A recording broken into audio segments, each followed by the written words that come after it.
Allez, on reparle un petit peu de Dieselgate. Mercedes est accusé d'avoir installé 8 logiciels truqueurs.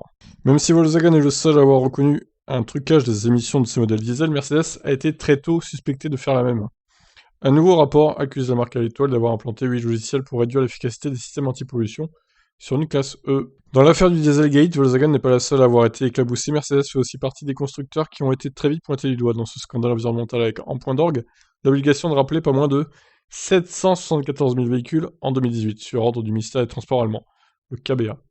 Mais au contraire de sa compatriote, la marque à l'étoile n'a jamais admis avoir truqué de manière volontaire les émissions de certains de ses modèles. On en restait donc jusqu'ici au stade des soupçons, appuyés par des mesures de pollution excessive sur des exemplaires testés en conditions d'utilisation réelle. Une situation qu'un rapport de l'expert en calculateur automobile Félix Domk, commandité par le cabinet d'avocats international Milberg, pourrait bien bouleverser. Rendu public par l'association allemande de défense de l'environnement, Deutsche. Voilà. Ce document de 32 pages révèle en effet la présence de 8 logiciels de triche sur une classe E 350 Blue TEC Formatic Break d'ancienne génération, immatriculée pour la première fois en janvier 2016, et conforme à la norme Euro 6. 6 de ces logiciels réduiraient l'efficacité du catalyseur SCR, chargé de lutter contre les dangereux oxydes d'azote, NOx, en les transformant en azote et en eau, inoffensif, avec l'aide d'un liquide appelé AdBlue. Quant aux deux autres, il s'agirait sur un système de dépollution plus ancien, la fameuse vanne EGR.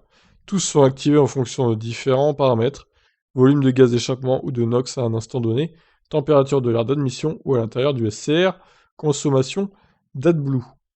Pour leur défense, les constructeurs avancent d'ailleurs fréquemment qu'ils sont obligés de procéder ainsi pour protéger la fiabilité de leur moteur dans certains cas de figure, comme par un temps très chaud ou très froid. Mais le rapport de Félix Domke affirme, lui, que ce fonctionnement dégradé des systèmes d'antipollution intervient beaucoup trop souvent.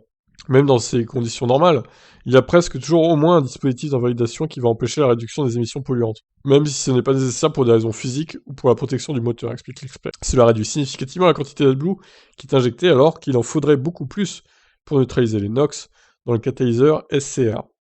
En prime, 3 de ces logiciels incorporent un facteur d'âge qui abaisse leur seuil d'enclenchement dès que le catalyseur atteint une certaine usure.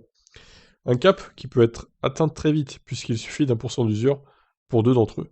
Enfin, le document dénonce aussi une tendance à l'hystérésis, même lorsque les conditions sont redevenues parfaitement normales. Il faut parfois beaucoup de temps pour que le SCR ou la vanne EGR reprennent leur efficacité maximale. Ok, alors c'est un peu long du coup, mais c'est intéressant. Pour aboutir à toutes ces conclusions, Félix s'est appuyé essentiellement sur une analyse de l'ECU, unité de commande électronique, le cerveau qui pilote le fonctionnement du moteur. Un travail loin d'être simple, car cet organe est fourni par l'équipementier Bosch, capable d'émettre plus de 10 000 signaux différents. De plus, les constructeurs ne sont pas vraiment disposés à révéler tous les secrets. L'expert a donc dû mettre à profit ses 20 ans d'expérience dans le développement de logiciels et utiliser divers outils pour contourner ces obstacles. Putain, il est balèze le mec, hein.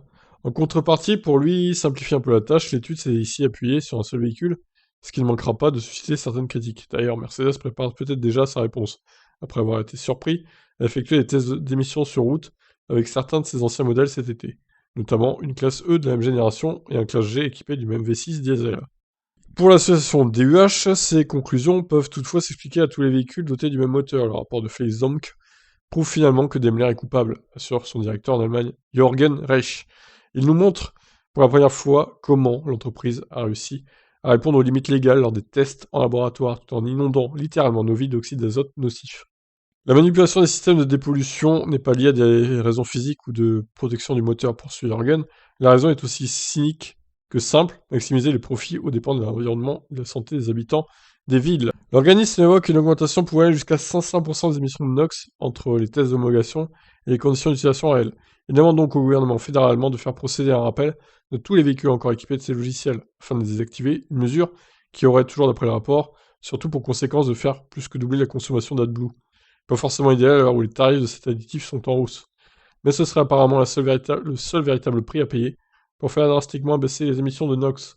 Quant au cabinet d'avocats Milberg, commanditaire de cette étude, il invite sans surprise les propriétaires des véhicules concernés par cette triche à se rapprocher de lui pour réclamer une indemnisation à Mercedes.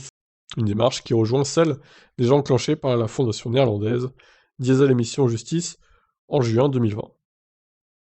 Voilà, eh ben, ce fut long, mais ce fut très intéressant. Donc Mercedes qui triche également, comme Volkswagen. Alors il y a peut-être moins de véhicules concernés, mais quand même, c'est pas très brillant de leur part, hein.